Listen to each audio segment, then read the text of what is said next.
et redoutez sa colère et son châtiment douloureux. Et sachez qu'Allah subhanahu wa ta'ala a préparé une demeure. Toute personne qui se sera enorgueillie et qui se sera entêtée dans le faux, qui aura contredit les prophètes et envoyés d'Allah azza wa jal. A'udhu billahi minash shaitani rajim. Bismillahirrahmanirrahim. Bismillahi zishan azimil burhan sharidi sultan. Masha Allah kan a'udhu billahi minash shaitan. Mbokk yi seen xarit mooy dellu siwaat encore une fois seen permission di waxtaan ak yéen si suñu rappelu aljuma mubarak. Tas xibaar maanaam métier journaliste dafa di métier bu yàgg te nekk métier bu askan bi soxla, société bi soxla ko. Tas xibaar da ngay recueillir ay information da nga koy c'est-à-dire da nga koy jëli mbaa ñu andil la ko nga vérifier ko traité ko après jébbal ko askan wi yaay xam tu es libre ba xam da nga koy commenter wala doo ko commenter waaye nag soo koy commenter aussi nang si xool sa aqulay taala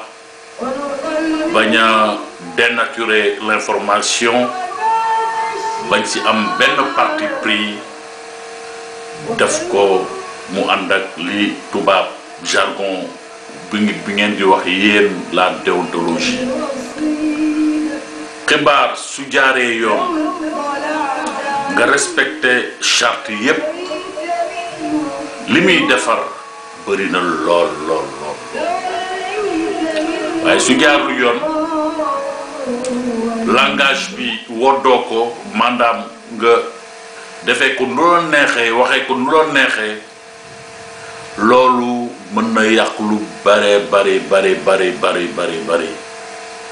te dina dénaturer liñ si jublu woon parce que bu boobaa mën na tas am réew, mën na indi xeex bu bëri guerre mondiale, mën na indi déstabilisation dans la société, mën na vraiment tas famille, mën na feebar nit mais aussi mën na provoquer deewu nit. kon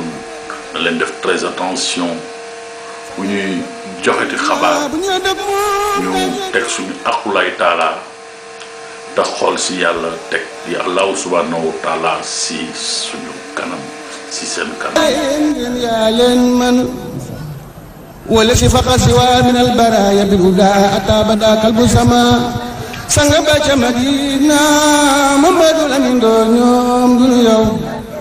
bu ñu ndog moom daañu yendoo bég bu ñu ndog Mustafa daañu yendoo bég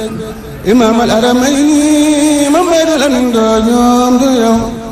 Mamadou Abdalaye yaay taaw Mamadou Abdalaye yaay taaw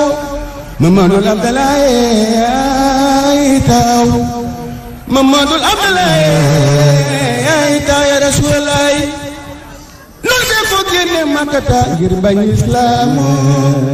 di ko sànni dotte naan ko kii day jabaraan sigil te xool Mamadou naa moo feete kaw mboolem ku baax jëf na ci moom te wu liggéey Mamadou naa xam nga ni niir ya maane la nga kon du taw Mamadou naa ya Rasulallah xam nga ni niir ya maane la nga kon du taw Mamadou xayru naas ya jalla jaame. te maa ngi leen di ñaan aussi ngeen di woddu wax ji maanaam ngeen bañ a employer des mots violents, des phrases à sensation yoo xam ni ça heurte ça loolu mën na si ñàkk parce que seetlu nañu vraiment actuellement nii journalistes yi gaay yi nit ñi journalistes yi nit ñi gën a bëgg actuellement mooy journalistes yi nga xam ni buñ la invité à la limite dañ lay defal ay jugement de valeur di la violenter verbalement di la ñàkk kersa alors que jën la invité dafay mel ni koo xam da nga ko fekk ci këram dafa la war a teral war a jaar def liggéeyam nu mu waree sans pour autant di wane arrogance di toogin wi ñu xoolaat bu baax ni toogee sur les plateaux ni ñuy waxee ni ñuy xoolee même ki nga invité dafa war a am yar ak teggin vraiment te mu bañ a am des mots violents te man gis naa ni aussi ces genres de journalistes ou bien ñi nga xam ni c'est des animateurs di inviter les gens mais di dugg seen vie privée ah di wax ak ñoom mel ni kuy wax ak xale mel ni kuy wax ak sa doom ñooñu la Sénégalais yi gën a bëgg léegi te pourtant journaliste di am les grands journalistes c'était l'élégance dans la mise déjà dans le comportement dans le gestuel dans les gestes mais aussi dans la gestuelle intelligible kon loolu lépp nañ ci bàyyi xel ñun ñëpp journalistes yi dafa am lu mu def ci ñun ñëpp ci suñu jàng ci suñu vocabulaire ci suñu wax tubaab suñu wax wolof suñu wax bambara journalistes yi bu njëkk ba dañ doon apporter ñuy jàng ci ñoom lu bëri ñu civilisé mais léegi wax ji teggniwul ça il faut le dire wax ji teggniwul toogin bi ci plateau bi nu la neex ngay toogee gestuel bi nu la neex ko koy defee toog ci plateau di toog ni mu la neexee di xool ni mu la neexee di waxee ni mu la neexee alors que des millions de gens ñu ngi lay seetaan ay kilifa ak lépp ñu ngi lay seetaan loolu nañ ci bàyyi xel bu baax a baax gën a rafetal liggéey journalisme parce que nous avons besoin de vous yéen da ngeen di am lu bëri loo xam ni dañ ko soxla ci yéen kon nag bu leen ko xajamal xoolaat leen bu baax a baax di ngeen di doxalee ba nga xam ni nit ñi dinañu gis seen bopp ci yéen li ngeen di liggéey revue de presse yi nanu xoolaat les revues de presse nan ngeen koy defee aussi revue de presse du xaste sooy wax revue de presse di naan guuxi lexam mais loolu dafa doy waar guuxi lexam sax après soo ko dégloo nga ne kii xaaral ma xool waaye nu mel nga gis ko fekk dafa am yaram mais loolu rafetul ah dañ xool bu baax ñuy defee revue de presse du caagin nekk di commenter di dugg ci loo xam yow sa yoon nekku ci revue de presse da ngay def synthèse des titres mais doo fa nekk vraiment di pratiquement à la limite tu fais de la comédie quoi am na quand même ñu koy defin bu sell y a cette femme là qui s'appelle xawma nan Ndiaye moom yàgg na ko def je pense que c'est sur des fins mais kooku da koy def ak teggin ak vraiment ton bu normal bu baax ba nga xam soo koy dégg du la heurter mais nekk di def revue de presse di def le sensationnel pour rek ñu naan dafa siiw mais siiw su fekkee ne da nga am benn support booy waxee ñu lay dégg wala ngay wax ñu lay gis mais foog nga siiw yow mi siiw parce que da ngay gën télévision wala da ngay wax rajo mais loolu ban kii la am mérite nga ci am bala nga doon xam sa bopp nga toog 1 mois génnoo télé wala waxoo rajo nga xool kon kon nag na nga xam yow sa place keneen su fa nekkoon aussi di wax comme yow wala mu diggante comme yow mais dina siiw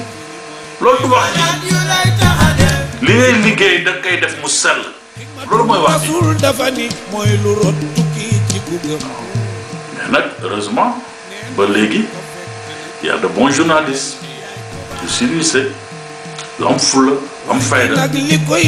yoo xam ne bu ñu waxee nga naw leen bu ñu toogee si plateau nga naw leen bañ di gëm cosaan ko mu tax ah oui mais maa ngi si profito di sargal di nuyu di encouragé ku baax di Cheikh Ahmad Bamba Kassé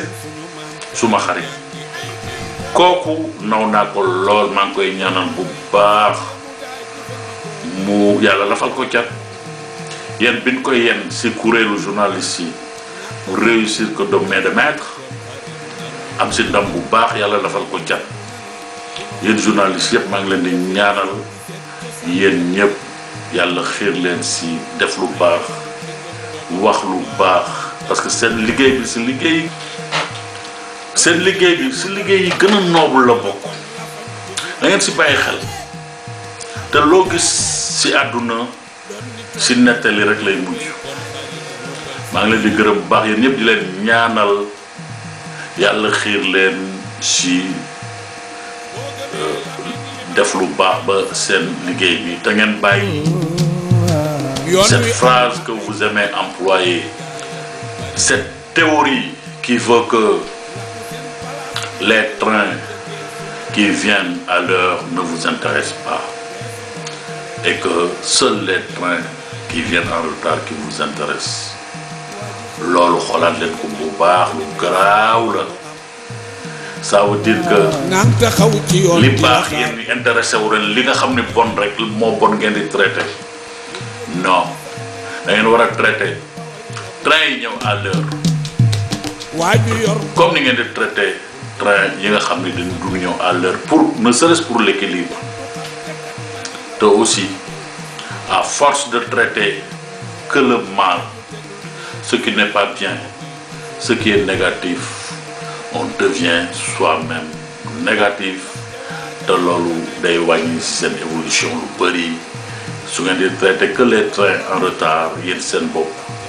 da ngeen di nekk en retard et ce serait pas bon maa ngi leen di gërëm di profito de cette occasion encore une fois di ñaanal la jeunesse sénégalaise ñu nekk une jeunesse saine et travailleuse loolu su amee rek mën nañu espérer suñu avenir dëkk mu nekk un avenir de prospérité un avenir d'émergence comme ni ñu ko buggee maa ngi leen di gërëm bu baax di leen wax ba beneen yoon jërëjëf. Et redoutez sa colère et son châtiment douloureux. Et sachez qu'Allah subhanahu wa ta'ala a préparé une demeure dans la personne qui se sera enorgueillie et qui se sera entêtée dans le faux, qui aura contredit les prophètes et envoyés d'Allah azza wa jal.